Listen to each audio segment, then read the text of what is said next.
নতুন চাকরির প্রথম দিন সবসময় কঠিন হয়, বিশেষ করে যদি সেটা নাইট গার্ডের কাজ হয়।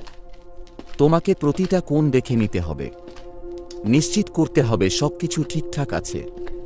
তাই যখন স্টোর রুম থেকে একটা অচেনা আওয়াজ শুনলাম, তখন আমাকে দেখতে যেতে হলো।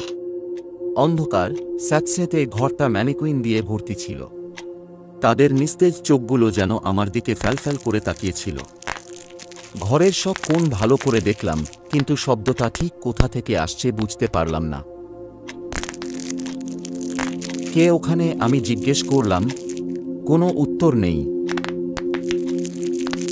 তারপর শব্দটা আবার হলো, আর ঠিক তখনই বুঝলাম আমি একা নই। ঠান্ডা একটা অনুভূতি সারা শরীর জুড়ে ছড়িয়ে পড়ল।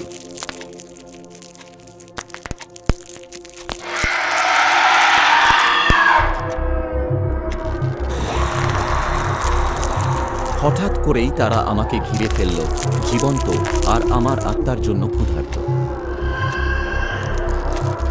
আমি আটকে গেলাম, ভয়ে পাথর হয়ে গেলাম। মনে হচ্ছিল আমার ভেতরে কিছু যেন শূন্য হয়ে যাচ্ছে। কেমন লাগছে? তুমি প্রথম নও। প্রতিটি অমাবস্যার রাতে আমরা বদলি করি, মানুষের বদলে ম্যানিকুইন, একটি আত্মার বদলে আরেকটি আত্মা। আজ আমার পালা। আমি মানুষ সেজে ঘুরব, আর তুমি এখানে পুতুল হয়ে থাকবে। ধন্যবাদ আমাকে এই জীবন দেওয়ার জন্য।